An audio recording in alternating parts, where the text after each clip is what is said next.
Okay, so furniture design. Not exactly the first thing that pops into my mind when I think deep dive, but this Jabessa blog post about their work with St. Vincent de Paul in Phoenix. This one's got me curious. Yeah, it's a good one, isn't it? Gets you thinking about how much thought actually goes into designing spaces for, well, in this case, vulnerable populations. Totally. I mean, we all know the amazing work St. Vincent de Paul does with people experiencing homelessness, veterans, seniors, adults with disabilities, the works. But I'll admit, I hadn't given much thought to the environments, Like, what goes into creating a shelter that's actually helps people heal and get back on their feet?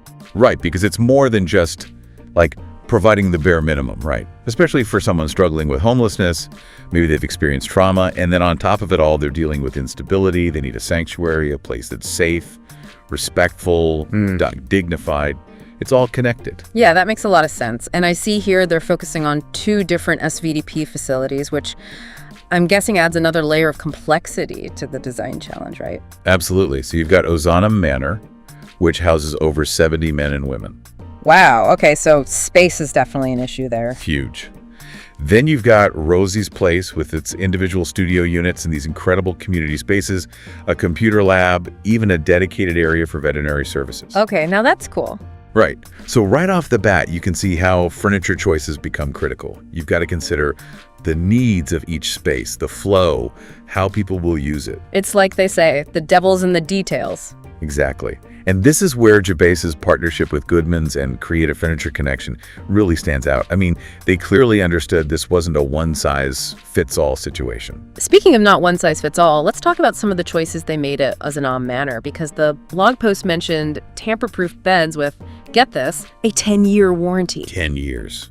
Talk about built to last. Right. But it's more than just durability, isn't it? Way more. Put yourself in their shoes for a second. Imagine going from, well, the uncertainty of life on the streets to a bed that's actually designed to last. That feeling of permanence, the stability. It's a powerful stuff. It's like saying, hey, we believe in you. We're invested in you. Just through, like, a bed frame. It really is. And then on top of that, they've got those integrated power outlets. Which, let's be real, who doesn't love a convenient charging station? For real. But it's also about giving residents that sense of autonomy. Having control over their space. Little things make a difference.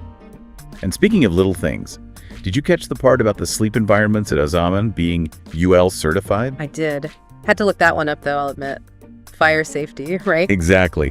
Most of us don't think twice about stuff like that, but in a shelter environment, that level of attention to safety speaks volumes. Totally. It's like Jabessa could have just donated some random furniture and called it a day, but they didn't. They put in the work, considered all the angles, and I'm sure that makes a world of difference for the residents. It does. And that brings us to Rosie's Place, which takes a slightly different approach. Right, because it's all about flexibility over there. Am I right? 100%. Yeah, they talk about Rosie's Place having independent pieces like chairs that aren't attached to desks and stuff. Oh, and waterproof mattresses. Right. I mean, genius, really. Seriously? Think about it.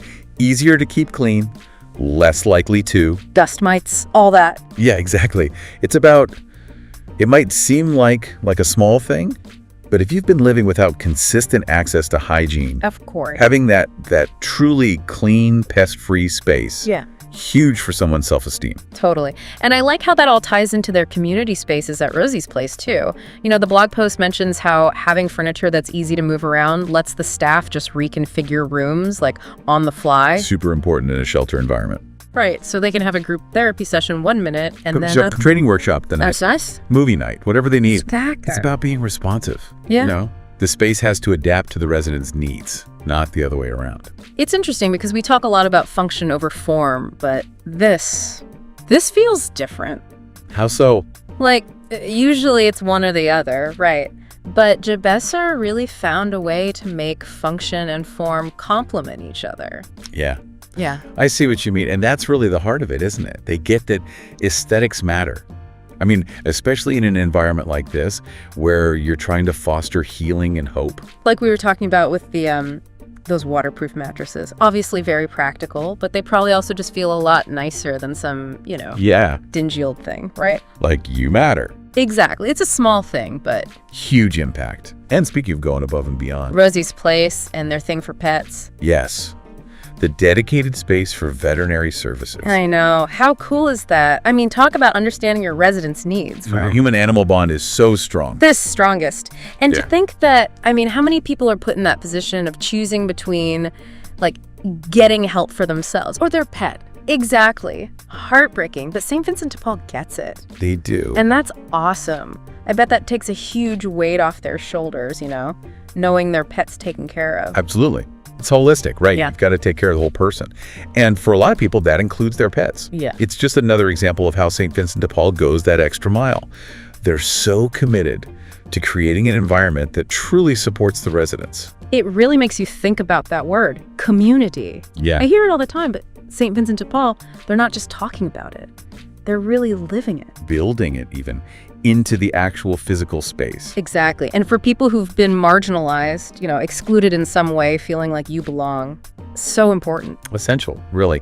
And that goes for the connections with other residents, but also the staff. They're all part of this community. It's, you know what? This whole deep dive has really changed my perspective on a lot of things. I mean, I've always loved design, obviously, but I never really grasped how much of an impact it can have, like a real impact on people's lives. It's huge. And it's like a good reminder, design isn't just about aesthetics. It's about people. Who's using the space? How can we support them? All of that. And that's what makes Jabessa's work here so remarkable. Like, they didn't just slap some paint on the walls and call it a day, right? This was about really understanding what the residents were going through, Totally. Every single detail was thought through, like we were talking about. The beds, the furniture at Rosie's place. Yeah. All of it. And it makes you wonder, right? Like, how often do we walk through our own homes, our workplaces, whatever, and just, I don't know, how's this space making me feel? Am I even comfortable here? It's a good question to ask. Because whether we realize it or not, our environment, it's always affecting us. Our mood, our productivity, all of it. So maybe that's the takeaway here as we wrap up this deep dive into St. Vincent de Paul and Jabessa's amazing partnership. What's that? Let's take a page from their book. Look around. Ask ourselves, what story is my space telling? Is this even the story I want to be telling? I like it. Because our spaces, they should reflect our values, right? The life we want to live. Exactly. And on that note, this has been quite the deep dive, huh? Who knew furniture could be so fascinating?